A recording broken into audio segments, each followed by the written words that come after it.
की बात है, बहुत सम्मान की बात है और मुझे तो ये सौभाग्य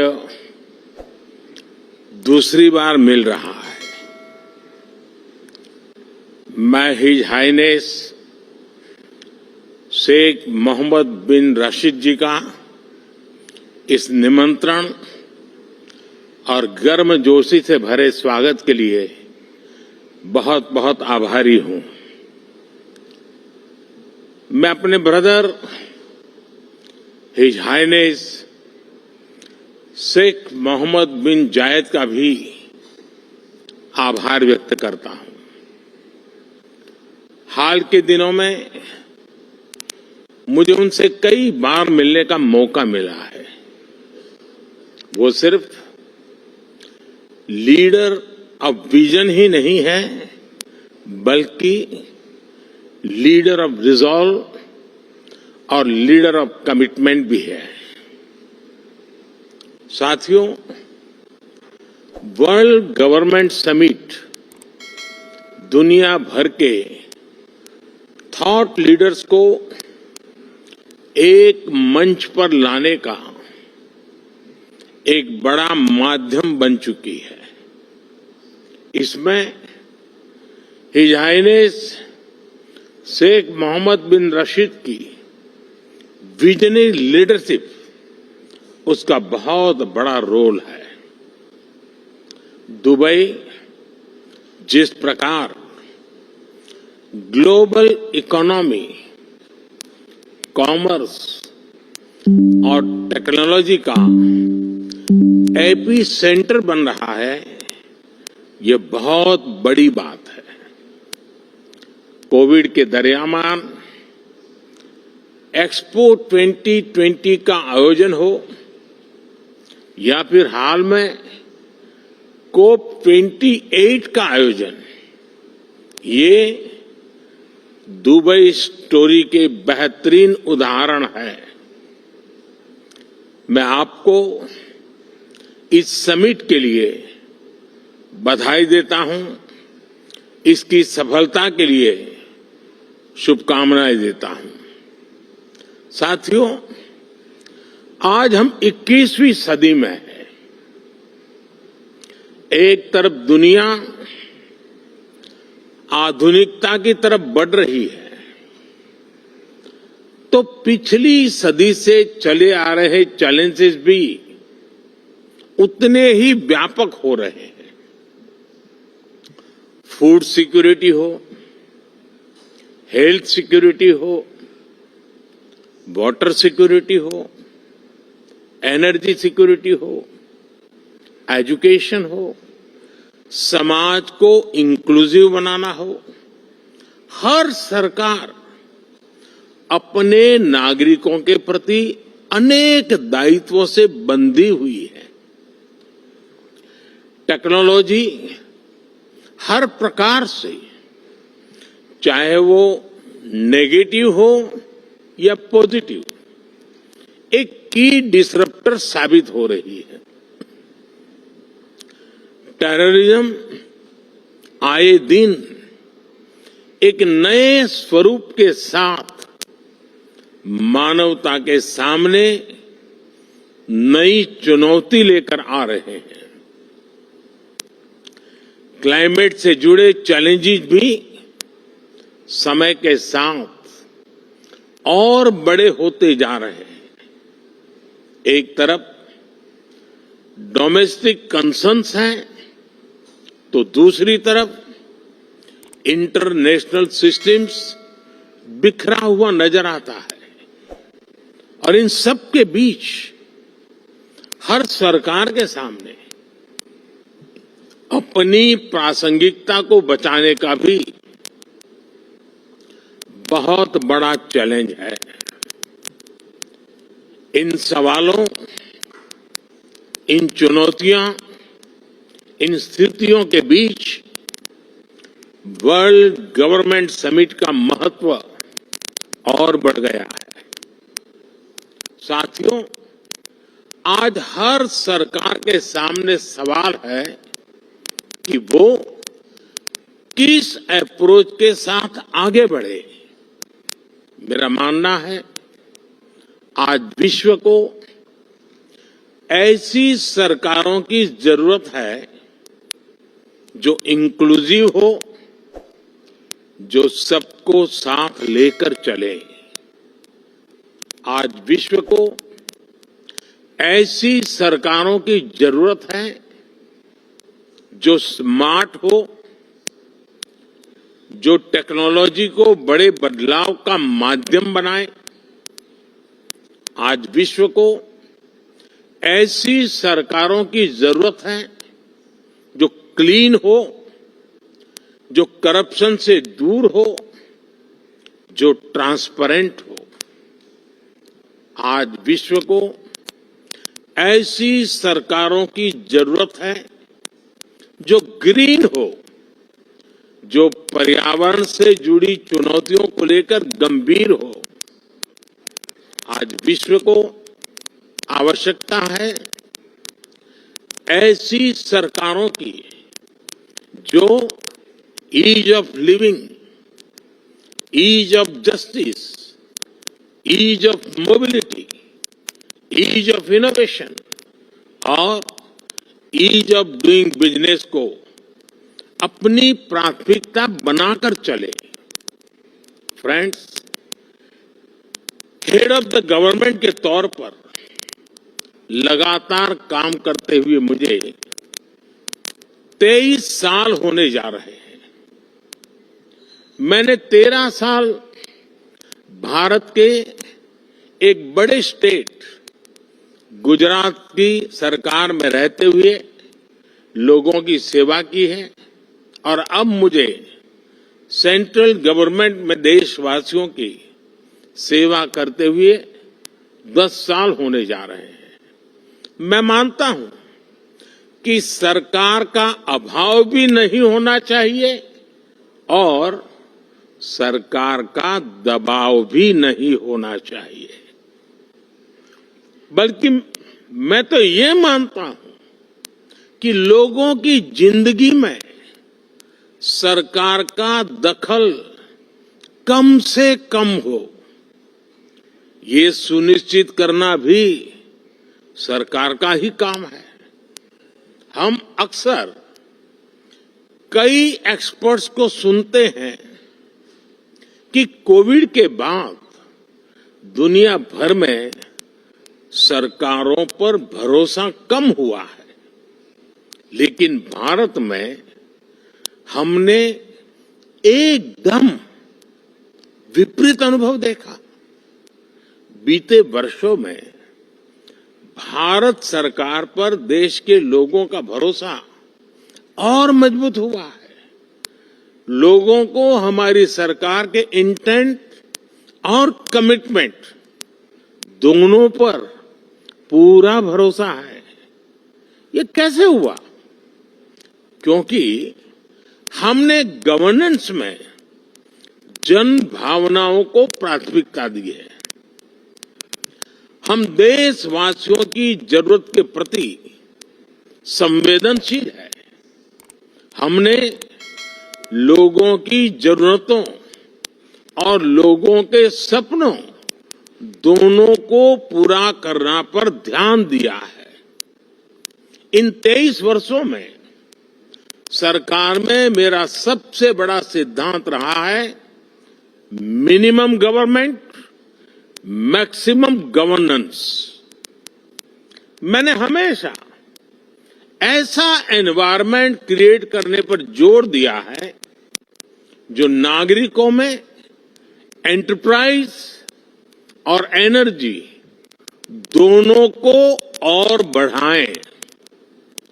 हम टॉप डाउन और बॉटम अप अप्रोच के साथ साथ होल ऑफ सोसाइटी अप्रोच को लेकर भी चले हैं।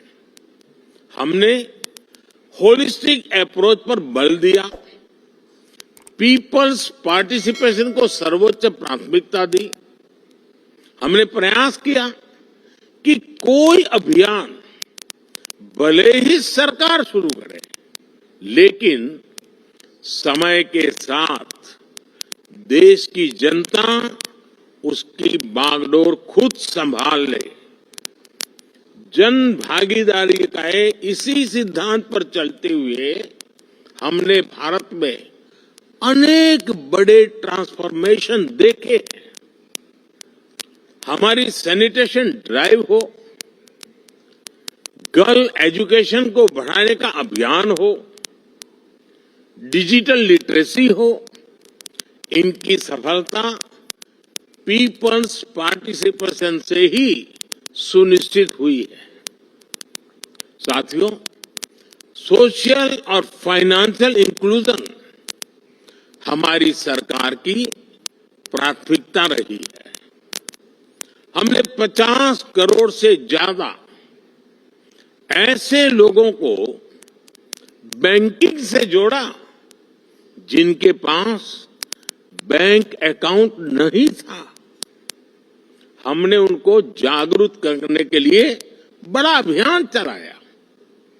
आज इसी का परिणाम है कि आज हम फिनटेक में, डिजिटल पेमेंट्स में बहुत आगे निकल गए हैं।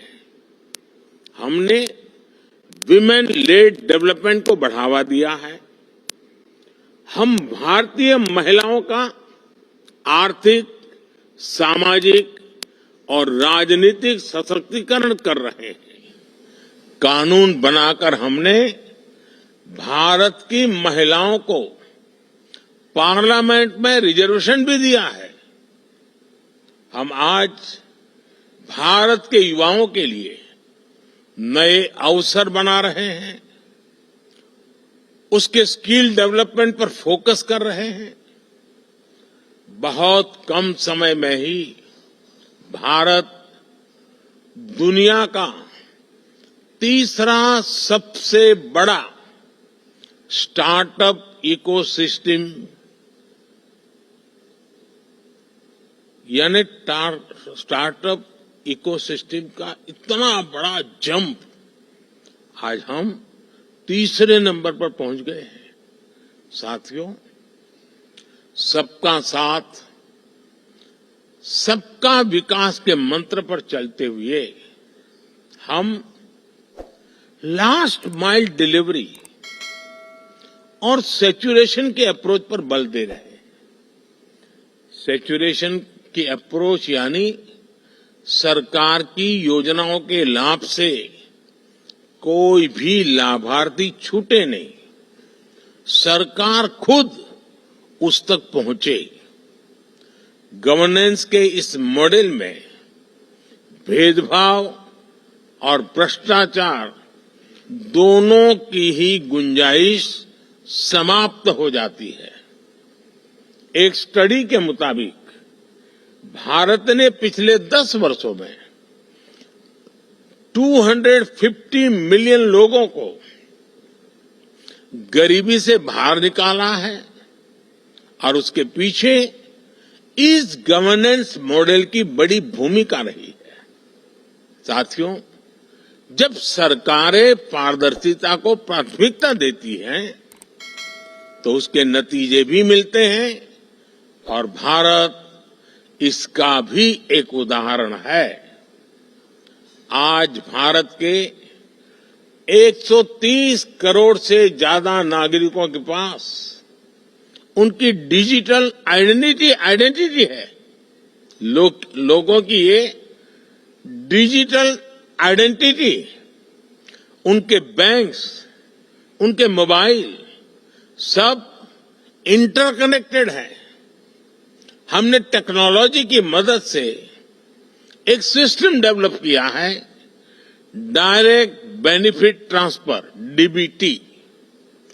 इस सिस्टम की मदद से हमने बीते 10 साल में $400 बिलियन से ज्यादा लोगों के बैंक खातों में सीधे ट्रांसफर किए हैं। ऐसा करके हमने करप्शन की बहुत बड़ी गुंजाइश को जड़ से ही समाप्त कर दिया है। हमने देश के $33 बिलियन से ज्यादा गलत हाथों में जाने से भी बचाया है।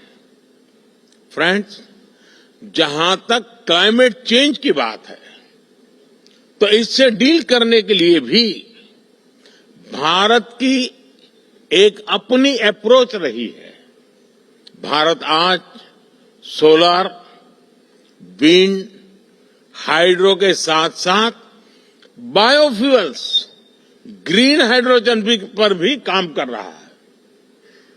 हमारी संस्कृति हमें सिखाती है कि प्रकृति से जितना हासिल किया है उसे लौटाने का प्रयास भी करना चाहिए। इसलिए भारत ने विश्व को एक नया मार्ग सुझाया है, जिस पर चलते हुए हम पर्यावरण की बहुत मदद कर सकते हैं। ये मार्ग है मिशन लाइफ, यानी लाइफस्टाइल फॉर एनवायरनमेंट का। ये मिशन प्रो प्लेनेट पीपल का रास्ता दिखाता है। हम कार्बन क्रेडिट की अप्रोच को भी काफी समय से देख रहे हैं। अब इससे आगे बढ़कर हमें ग्रीन क्रेडिट के बारे में सोचना चाहिए। इसकी चर्चा मैंने यहां दुबई में ही COP28 के दौरान बहुत विस्तार से की थी। साथियों, जब हम फ्यूचर की तरफ देखते हैं तो हर सरकार के सामने आज अनेक प्रश्न हैं। हम अपनी नेशनल सॉवरेनिटी और इंटरनेशनल इंटरडिपेंडेंस में बैलेंस कैसे बनाएं? अपने नेशनल इंटरेस्ट के लिए काम करते हुए इंटरनेशनल रूल ऑफ लॉ के प्रति अपनी कमिटमेंट पर कायम कैसे रहे? नेशनल प्रोग्रेस का विस्तार करते हुए हम ग्लोबल गुड के लिए ज्यादा से ज्यादा कंट्रीब्यूट कैसे करें? हम अपने कल्चर और ट्रेडिशन से विजडम लेते हुए भी यूनिवर्सल वैल्यूज को समृद्ध कैसे करें? हम डिजिटल टेक्नोलॉजी का लाभ लेते हुए उसके नकारात्मक उन प्रभावों से समाज को कैसे बचाएं? हम वैश्विक शांति के लिए प्रयास करते हुए आतंकवाद के खिलाफ कैसे मिलकर काम करें? आज जब हम अपने देश को ट्रांसफॉर्म कर रहे हैं तो क्या ग्लोबल गवर्नेंस इंस्टीट्यूशंस में भी रिफॉर्म नहीं होना चाहिए? ऐसे अनेक सवाल हमारे सामने है। इन सारे सवालों को ध्यान में रखते हुए ही हमें अपनी सरकारों को दिशा देनी है, फ्यूचर प्लानिंग करनी है। हमें मिलकर कोहेसिव, कोऑपरेटिव और कोलैबोरेटिव वर्ल्ड की वैल्यूज को प्रमोट करना होगा। हमें डेवलपिंग वर्ल्ड के कंसर्न्स और ग्लोबल डिसीजन मेकिंग में ग्लोबल साउथ की भागीदारी को प्रमोट करना होगा। हमें ग्लोबल साउथ की आवाज सुननी होगी, उनकी प्राथमिकताओं को सामने लाना होगा। हमें जरूरतमंद देशों के साथ अपने रिसोर्सेज और अपनी कैपेबिलिटीज को शेयर करना होगा।